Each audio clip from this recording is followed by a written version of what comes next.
Muy buenas tardes. Gracias por estar con nosotros una vez más en su programación en español del Canal 17. Antes que todo, pues muchísimas felicidades en este nuevo año, en este primer programa de opiniones del año 2016. Esperamos que tengan un año a la medida del deseo de cada uno de ustedes. Les saluda Pedro Corzo, periodista de Radio Martí. El pasado mes de diciembre hubo elecciones en Venezuela.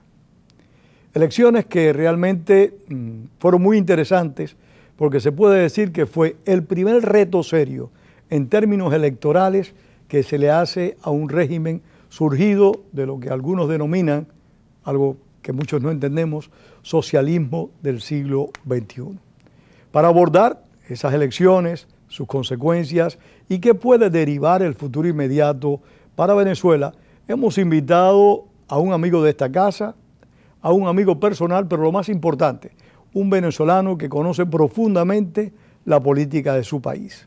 Me refiero a Alexis Ortiz. Gracias por estar acá, amigo mío. Gracias, hermano. Muy chévere estar aquí. Alexis, el 6 de diciembre ganó la oposición. Contrario a la mayor parte de los que estimábamos y analizábamos la situación, porque no creíamos, yo entre ellos, de que el poder electoral admitiera la derrota del oficialismo cuando hasta ahora siempre el poder electoral había manipulado el voto contrario al gobierno. ¿A qué tú crees que se debió que el poder electoral venezolano reconoció en esta ocasión la victoria de la oposición? Bueno, primero a que la victoria fue aplastante. Si no se conquistó una mayoría, sino una supermayoría. 2,5 millones de votos por encima del castrochavismo es realmente una cuestión que para ellos resultó espantosa y los metió dentro de una gran confusión. Esta victoria fue posible, mi querido Pedro, primero porque se cumplió de una manera perseverante, sin complejo y con paciencia, la idea de mantener la línea política, electoral, pacífica, legal, es decir, evitar deslizarse hacia la violencia que era hacia donde ellos querían conducirnos para poder justificar una represión masiva y decapitar a la oposición.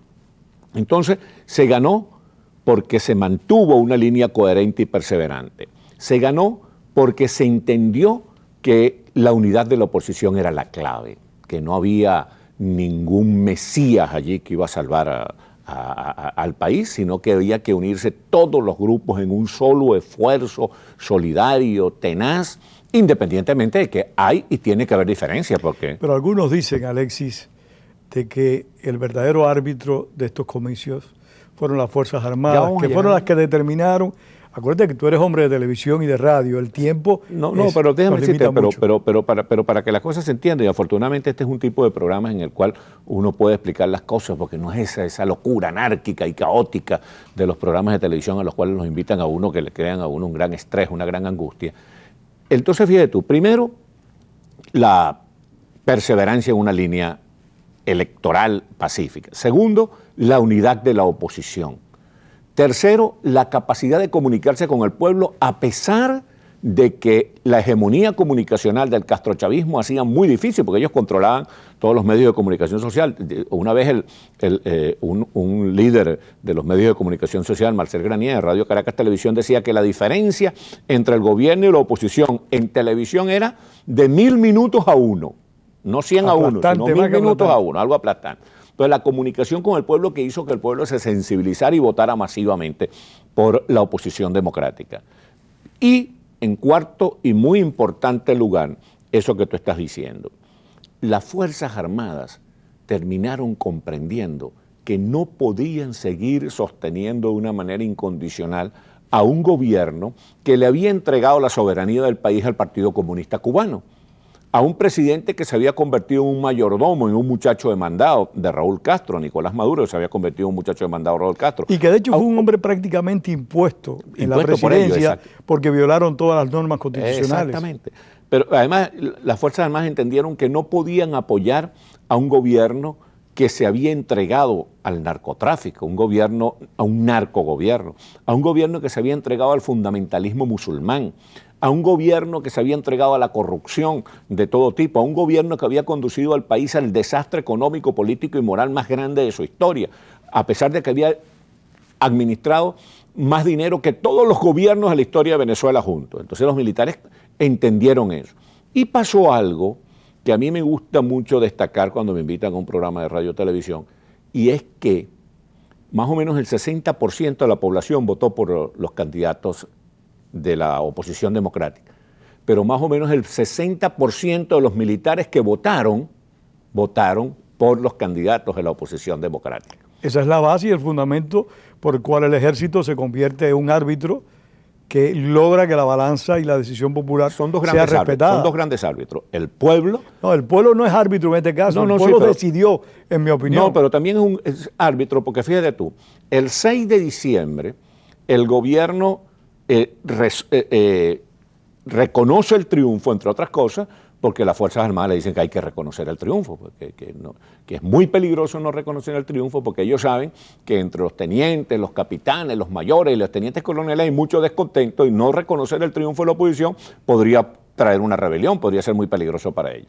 Y el 5 de enero la Asamblea Nacional se puede constituir porque las Fuerzas Armadas garantizan la seguridad pública para evitar que haya un derramamiento de sangre, pero también se puede constituir porque ellos llaman a una movilización, por eso te digo que el pueblo también es árbitro, ellos llaman a una movilización para acercar la Asamblea y para que la Asamblea no se pueda constituir, y resulta que la oposición hace otra movilización y la oposición de la movilización fue mayor que la del gobierno 10-1, o sea que el pueblo actuó también, reclamó, hizo valer su triunfo.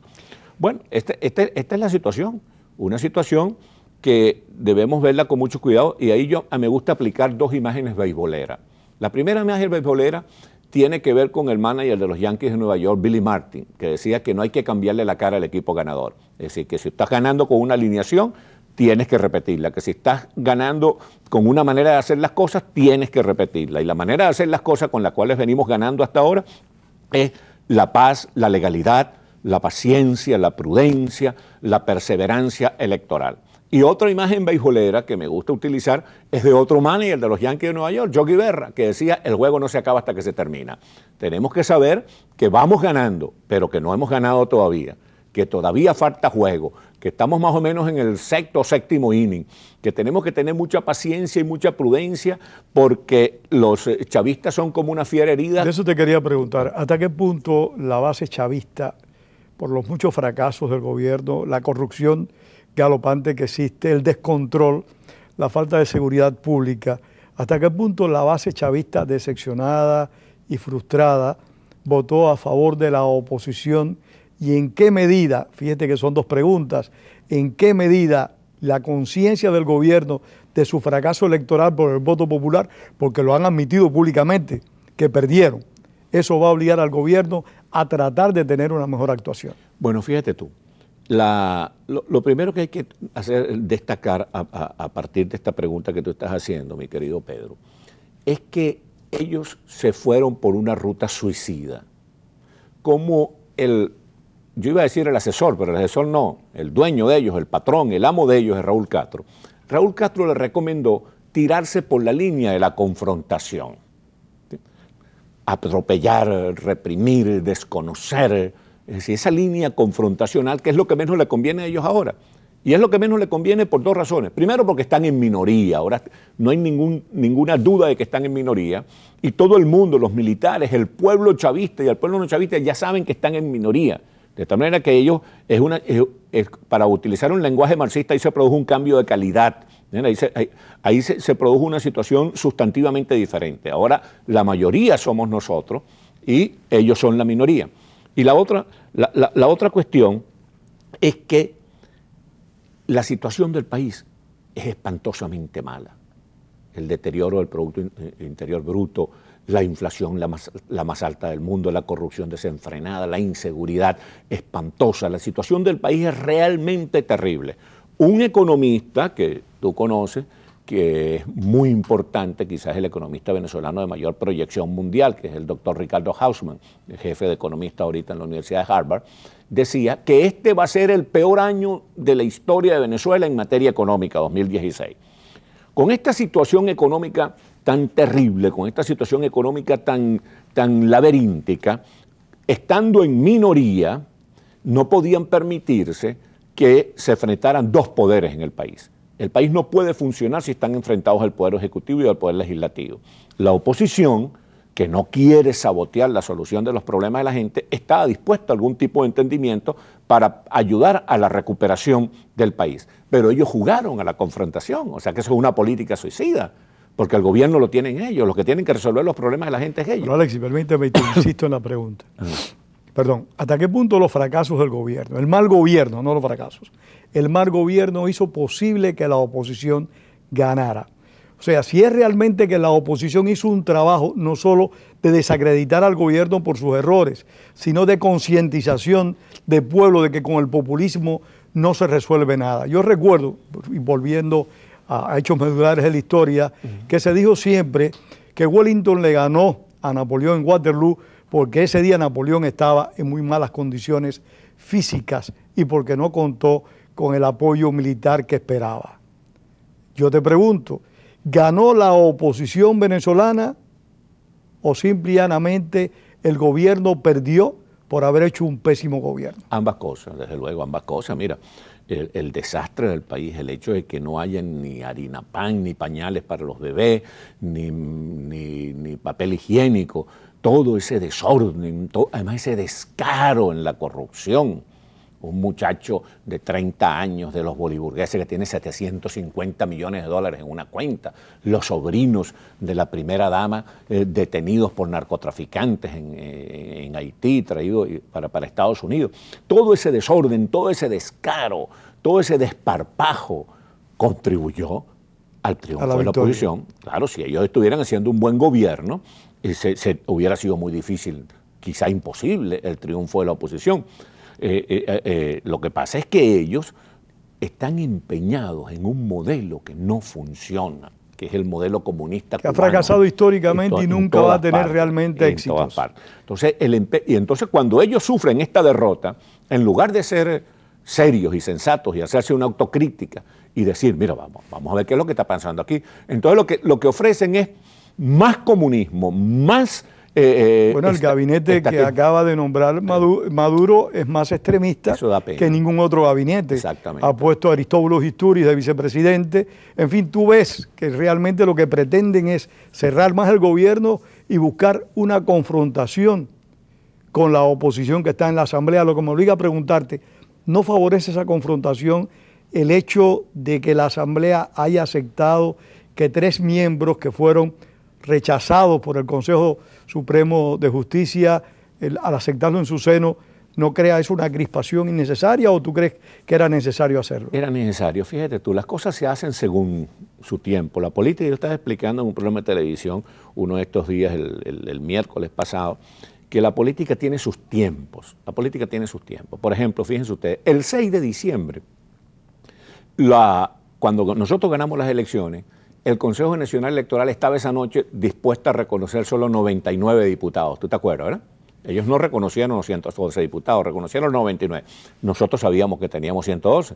Yo recuerdo que te llamé esa noche a las elecciones y te dije que teníamos 112 diputados, que tú te alegraste, como era lógico en cualquier gente amiga de la democracia. Entonces nosotros sabíamos que teníamos 112 diputados. Pero si nos hubiéramos emperrado esa noche en que eran 112, entonces no nos hubieran reconocido el triunfo. Era muy importante que nos reconocieran el triunfo. Entonces aceptamos 99, era inevitable que tuvieran que reconocer los 112, porque los teníamos. Y 2 días más tarde, el martes siguiente, ya reconocieron los 112. Lo mismo pasó el 5 de enero pasado. Si nosotros nos empeñamos en que se juramenten los 112 diputados, los 167 diputados, es posible que la Asamblea no se hubiera instalado ese día y hubiéramos pasado unos 10, 15 días, 3 semanas en ese forcejeo hasta que por fin se pudiera ir. Pero para nosotros era muy importante que la Asamblea se instalara.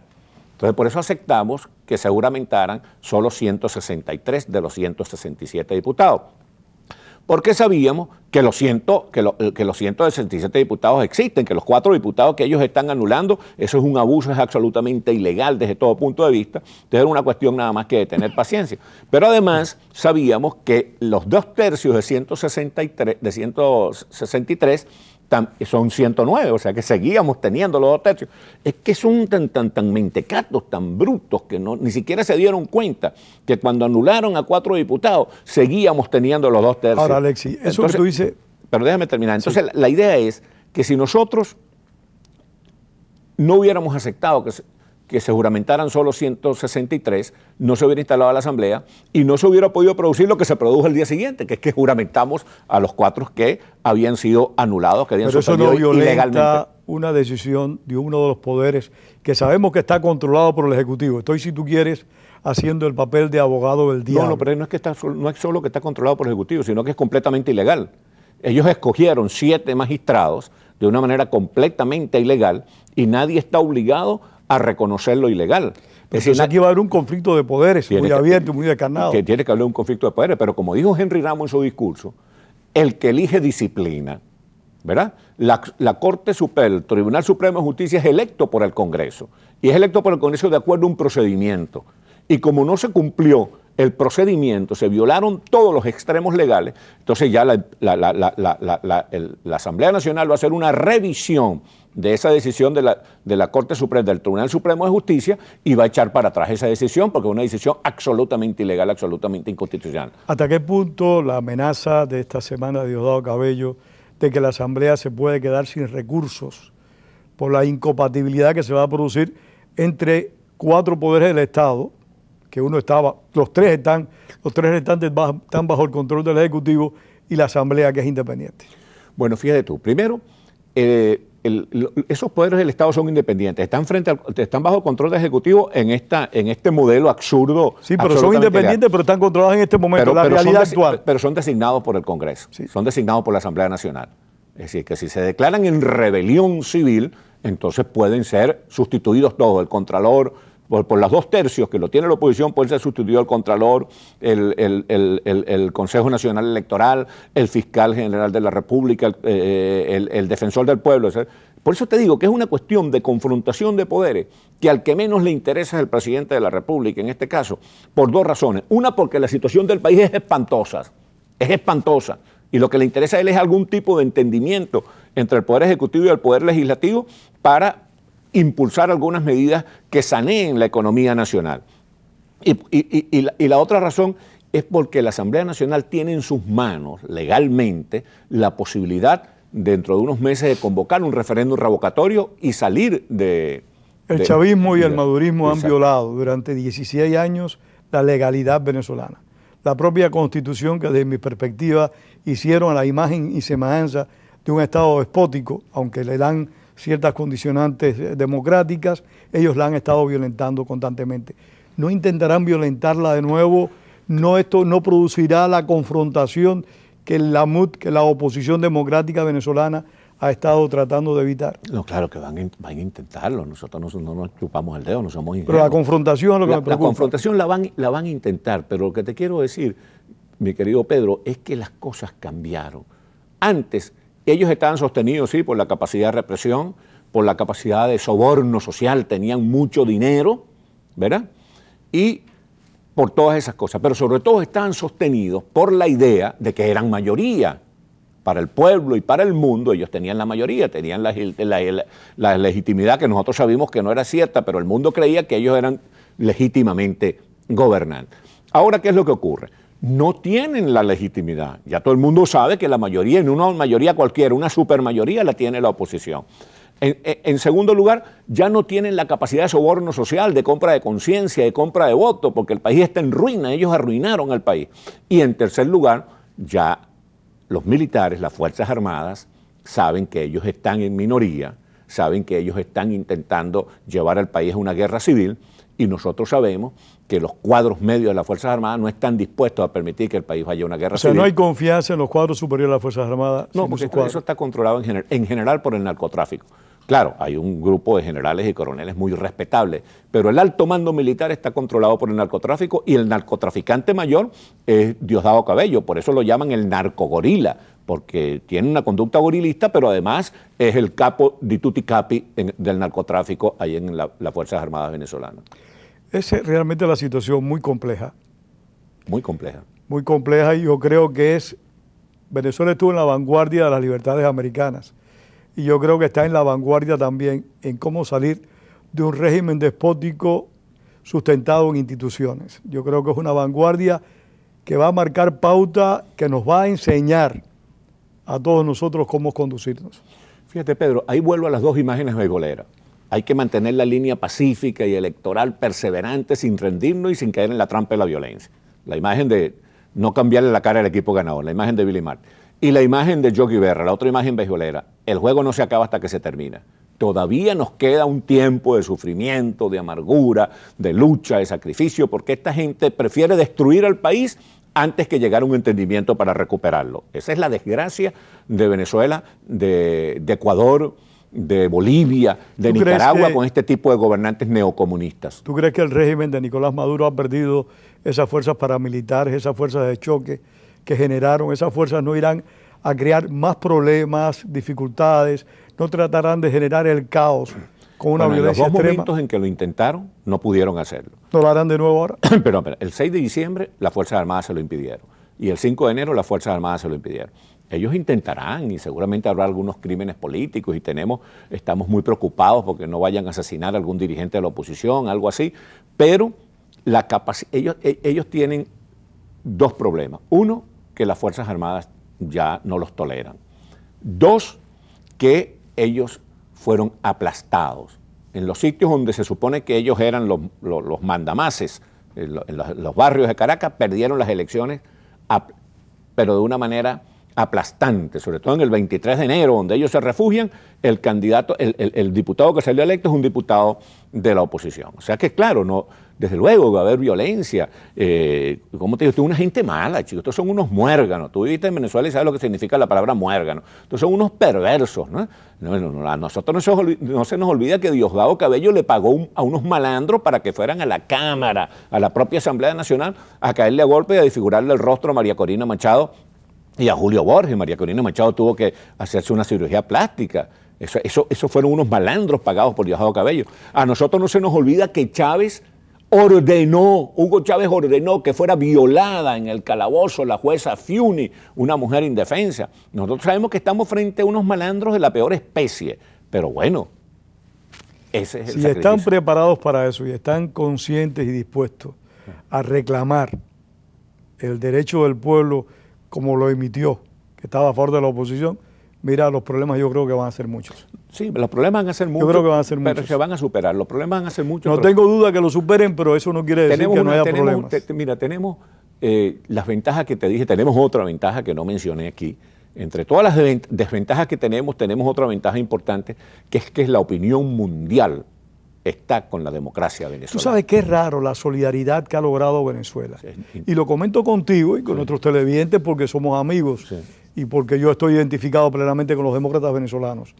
Venezuela ha logrado una solidaridad en unos pocos años que nunca han tenido los demócratas cubanos en casi 60 años. Sí, es increíble, es increíble el encanto mágico que logra conservar el totalitarismo castrista y qué rápido se desmitificó, se le cayó el barniz a la dictadura de los Maduros y Chávez. Sí, porque es otro tiempo, ¿no? Es otro tiempo y además quizás la perseverancia en la línea democrática le permitió a los líderes de todas partes del mundo que fuera más fácil la solidaridad con Venezuela. En todo caso, tenemos esa ventaja también, tenemos eso es una gran ventaja. La comprensión de la comunidad internacional. Nosotros, los que estamos exilados, los perseguidos políticos que estamos en Florida, tenemos el cariño, el acompañamiento, la solidaridad de la comunidad cubana. Los cubanos han sido para nosotros como unos hermanos mayores, que nos han protegido, que nos han facilitado mucho. Y Venezuela fue, para los cubanos que salimos de la isla hacia tu país, realmente una nación que nos recibió con los brazos abiertos y nos dio muchas oportunidades. Por eso yo tengo hacia tu país una gran gratitud, al igual que otros muchos compatriotas, pero quería felicitar también a los venezolanos, no solo por haber ganado las elecciones de la Asamblea, sino por haber tenido la habilidad y la sagacidad para elegir un presidente de la Asamblea que tiene el coraje, el talento y la experiencia para conducir con dulzura y firmeza la Asamblea Nacional. Bueno, mira, Henry, tú sabes que Henry es un gran pana mío, un amigo muy querido. Coincidimos durante 15 años en el Congreso, él estuvo 25 años en el Congreso y yo 15. Te voy a decir algo, mira, Henry Ramos Alud y Gustavo Tarre Briceño socialcristiano de COPEI, Henry Ramos Alud, socialdemócrata de Acción Democrática, fueron los diputados más brillantes y eficientes de todo el periodo de la democracia. O sea que el hombre que tenemos ahorita al frente de la Asamblea Nacional es muy confiable, muy confiable. Sabemos que para este primer año era el hombre ideal. Ya para el segundo, tercero, cuarto y quinto año va a haber una rotación y serán otros los líderes, porque una cuestión muy importante, nosotros queremos que se sepa, Pedro, es que nosotros no creemos en superlíderes. No estamos enamorados de ningún hombre, ¿entiendes? No creemos en caudillos, ¿cómo te digo?, providenciales, en caudillos mesiánicos. Creemos en la dirección colectiva. Yo creo que ese es uno de los trabajos más importantes de la oposición. Convencer al pueblo de que no hay líderes mesiánicos, que nadie resuelve los problemas de la noche a la mañana, que nadie tiene la magia necesaria. Exactamente. Mira, tenemos a Leopoldo López, a Enrique Capriles Radonqui, a María Corina Machado, a Antonio Ledesma, a Henry Ramos Alud, a Manuel Rosales. Tenemos un buen staff, un buen elenco de los presos políticos. Claro, chicos, tenemos un buen elenco de líderes, pero el líder es la unidad de la oposición, no es ninguno de ellos en particular. El líder es la unidad de la oposición. Cuando haya que tener un candidato presidencial, se harán unas elecciones primarias, el pueblo escogerá quién será el candidato de la oposición democrática y todos lo apoyaremos a él. Con respecto a esto que me preguntas de la ley de amnistía, sí, va a haber una amnistía. ¿Y la respetará el Ejecutivo? Bueno, si no lo respeta, hermano, es un cuchillo para su garganta, ¿me entiendes? Porque el Congreso va a aprobar por los 2/3 la ley de amnistía, el presidente la vetará, regresará a la Asamblea, se le volverá a enviar, esa es la mecánica parlamentaria. Se va a cumplir la ley constitucional. Y después el Congreso la va a decretar y eso es ley de la República y tiene que cumplirla. Del mismo modo que dentro del programa parlamentario de la oposición democrática hay varias cosas, pero hay una que es muy importante. Ellos le han entregado algunas casas a la gente, pero le entregan la casa, el usufructo, pero no le entregan el derecho a propiedad. ¿Para qué? Para que el ciudadano que le den la casa esté obligado a obedecer al gobierno, votar por el gobierno. Entonces una de la ley... 30 segundos, el referéndum revocatorio contra Nicolás Maduro. Se está trabajando en eso y será cuando corresponda dentro de unos 6 meses. ¿Corresponde en 6 meses? Sí, más o menos, corresponde legalmente en 6 meses. Y si él no cambia, vamos a tener que cambiarlo. Bueno, ojalá sea así, que sea pronto. Sí. Muchísimas gracias, Alexis Ortiz, gracias por esto. Gracias a ustedes por haber compartido con nosotros esta tarde. Les esperamos la semana entrante acá en Opiniones. Tengan todos muy buenas tardes y como decía el apóstol José Martí, la palabra es para decir la verdad, no para encubrirla. Gracias.